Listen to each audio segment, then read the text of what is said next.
Now let's turn to France, where President Emmanuel Macron is forcing through his controversial pension reforms without a parliamentary vote. Although the plan to raise the pension age from 62 to 64 passed the upper house, ministers realised that they might not have the numbers in the lower house. So it fell to the Prime Minister, Elisabeth Borne, to break the news. Et donc, la parole est à Madame la Première ministre. Well, as you can hear there, the reaction from MPs was boisterous, there was heckling, others were breaking into song, while others were even walking out. When she did get the chance to speak, here's what she said. We cannot gamble on the future of our pensions. This reform is necessary.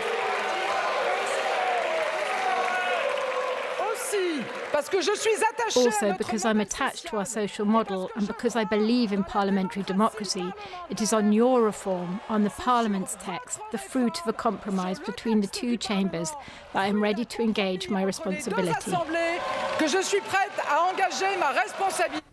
Now, by engaging her responsibility, what the France's Prime Minister is saying is using special constitutional powers. And this may be the least bad option for the government, but it is risky. Paragraph 3 of Article 49 has been enshrined in the Constitution since its inception in 1958. It allows the Prime Minister to force a bill through after deliberation by the Council of Ministers. But opposition politicians will call for a vote of no confidence in the government in the next 24 hours. Both sides of the political spectrum have expressed their anger. The far-right politician Marine Le Pen said opposition deputies would file a motion of no confidence in the government. It's a question of preventing the expression of the will of the French people through their elected representatives. They didn't manage to find a majority because they were bad. This reform was unfair, badly prepared, badly conceived, badly presented, and until the end it was like that. Well, as the drama unfolded inside the Assembly, just have a look at what is going on outside. These are live scenes from the centre of Paris where, well, protesters are denouncing the government, and there's a heavy police presence as well. And some even tried to march on the National Assembly a little earlier, while others have been chanting. But this is the live scene where people are, again, out on the streets, not happy with this decision by President Macron to use those special measures to force through this. Here's some of what people said a little earlier. It's unbearable. We've been mobilized for 2 months and all the opinion polls show that they reject this pension reform. It's indecent and it's not going to stop there. We are here today and we will continue the mobilization in our workplaces, everywhere in the cities, in the streets and elsewhere. Parce qu'il faut se retrouver, faut s'organiser, faut se battre. We have to get together. We have to get organised. We have to fight. We have to make a mess. As some people say, block everything. Take action, and in any case, what is certain is that we have to go beyond the modes of operation which have prevailed until now.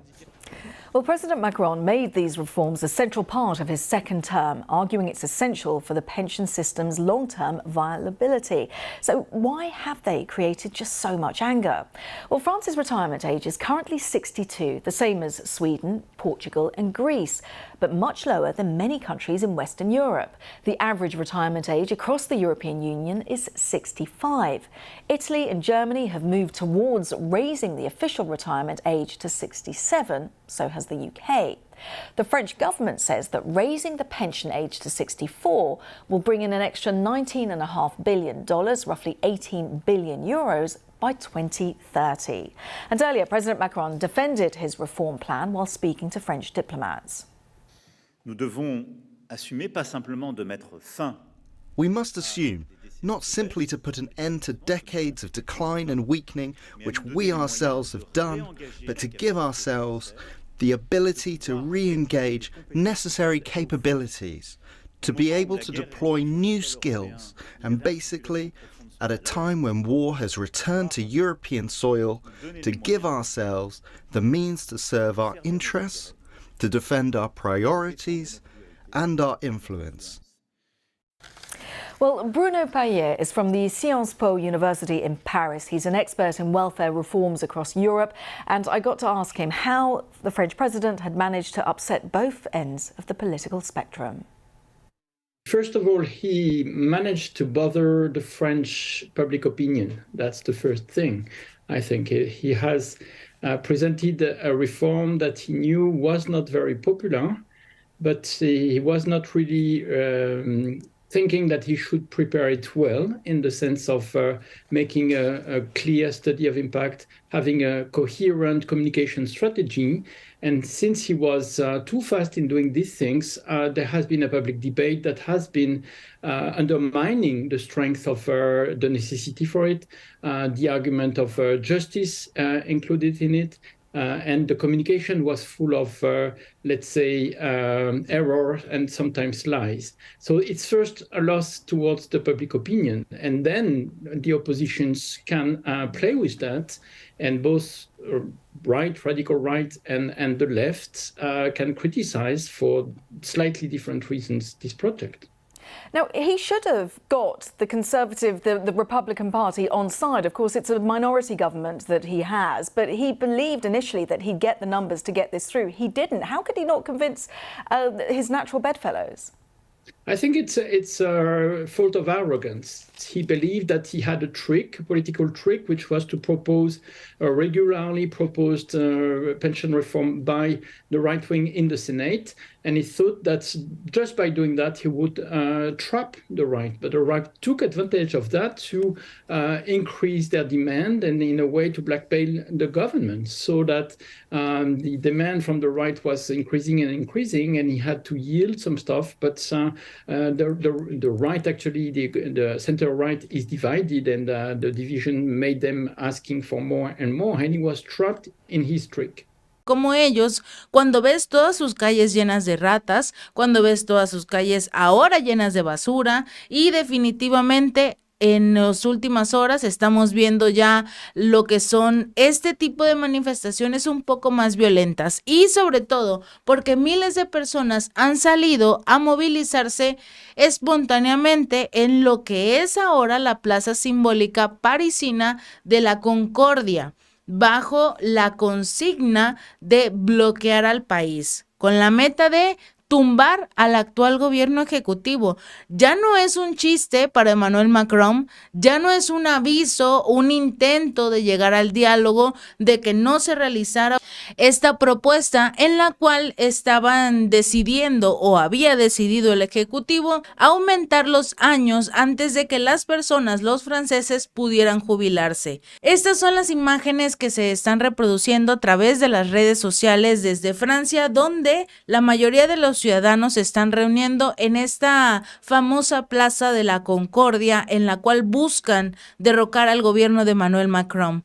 Y lo más sorprendente es preciso que los ciudadanos que se están manifestando, sí, algunos son jóvenes, pero sobre todo son adultos mayores, personas que ya estaban muy cerca o a nada de poder aceptar y disfrutar de su jubilación después de años de mucho esfuerzo y de finalmente llegar a ese momento de retirarse, descansar, sentarse a ver Netflix de forma tranquila, sobre todo en un momento en el que la crisis económica en la Unión Europea está golpeando de forma tan fuerte.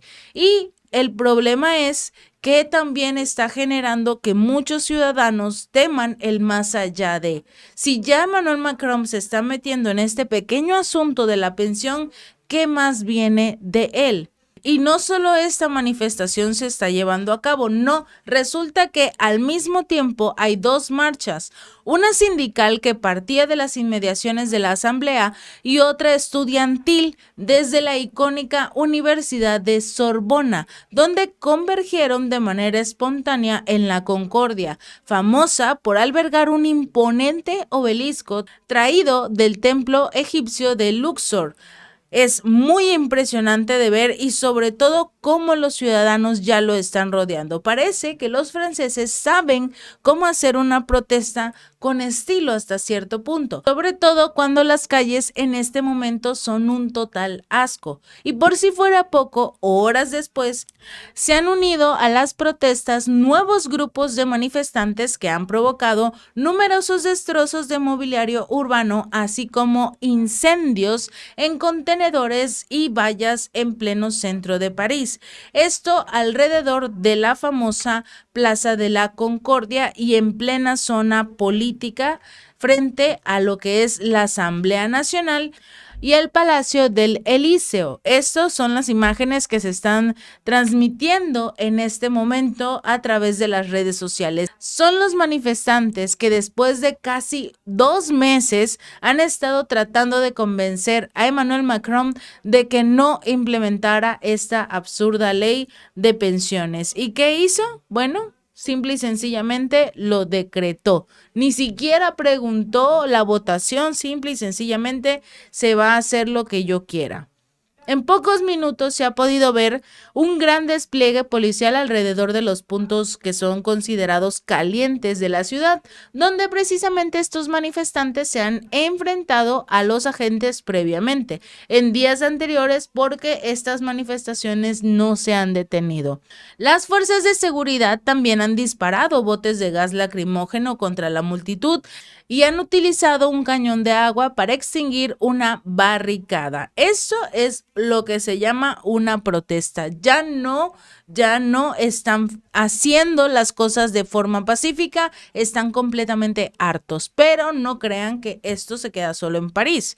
La capital francesa no es la única ciudad donde la gente ha salido a las calles a protestar contra esta reforma de pensiones impuesta por Macron. La tormenta política llega a diferentes rincones de Francia.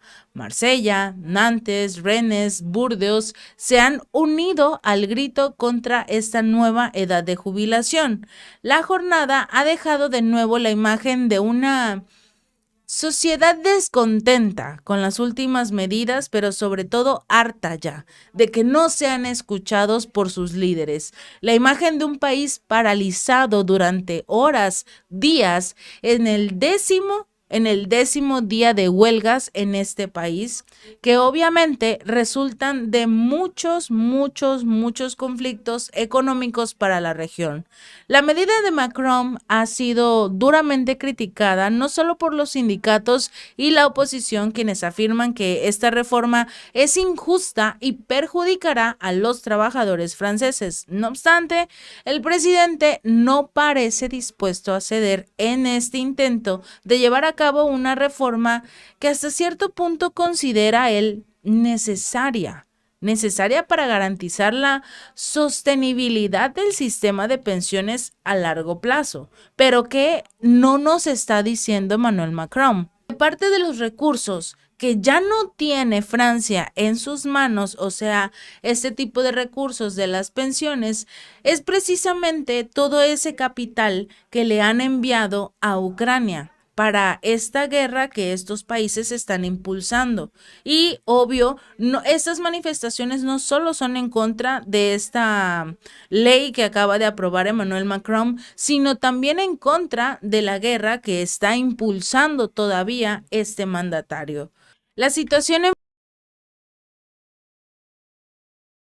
But it's clear now that President Biden is being pushed out of office. All of the deep state pieces are coming together. Will he be replaced by Kamala Harris? That seems to be the most natural course of action, of course, or Hakeem Jeffries, and then eventually Gavin Newsom. There seem to be priming Gavin Newsom to be the one that takes over in the